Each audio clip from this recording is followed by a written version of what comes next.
course, a number of moments. Because the All-Star Festival is what it is because of the players who set valuable time aside to be there for us. Now I'll take you through it. First, we needed to get the commitment of the captain of the Black Stars, Andre Ayew, and he's been remarkable throughout this relationship, his commitment to the cause. We did it together in 2022, and in 2023 we did our bid to get him on board again, and his commitment inspired us. It inspired the rest of the guys who joined the bandwagon just to be available for this. So without these guys, we don't have an All-Star Festival. So Andre Ayew, his brother Jordan Wakaso, the rest of the guys from Awal Mohammed, Rabiu, to Godfrey Donsa, name them, all the guys who were there, Bene Champon, Aziz Tete, Samuel Safo, the Hearts of Oak goalkeeper, Richard Atta, and then Avram, of course. I'm sure we'll break it down as we go forward. Avram Grant, of course, the Zambian coach, history maker, who's taking Zambia back to the Nations Cup after an 8-year hiatus. The guys who were part of the technical team, Mohamed Aminu Shado, who is team manager of the Black Stars, his invaluable contributions, and all the guys, the guys who made up the committee, led by Ransford Entry, and the chairman of the Regional Football Association of Bronga Hafo, and all of the people who contributed in diverse ways. Osaji Fosi Adel Ajimanbedu, second,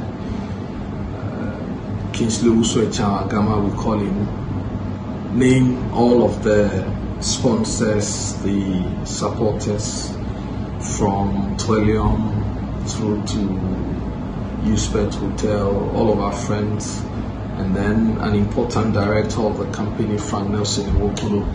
These are people who came together to make this a brilliant event. I can't forget my big brother,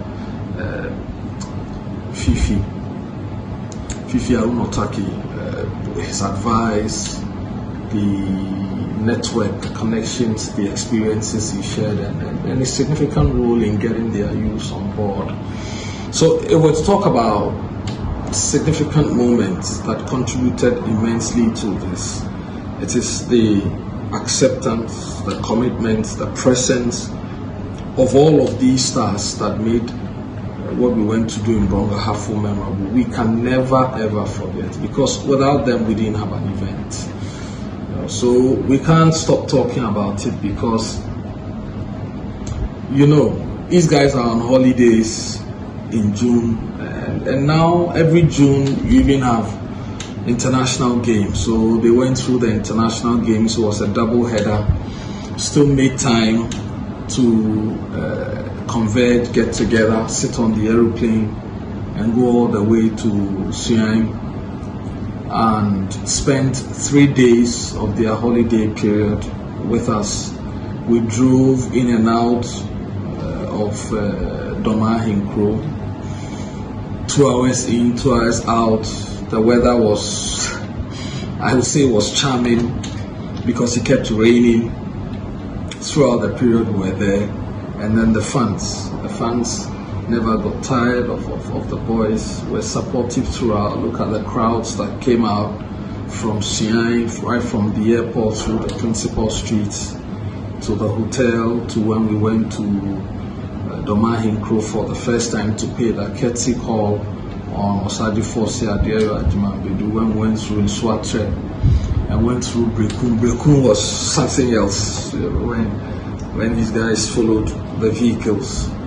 And we got to Domahinkro. It was rainy, it was late, yet the fans were there in their numbers to catch a glimpse of a captain.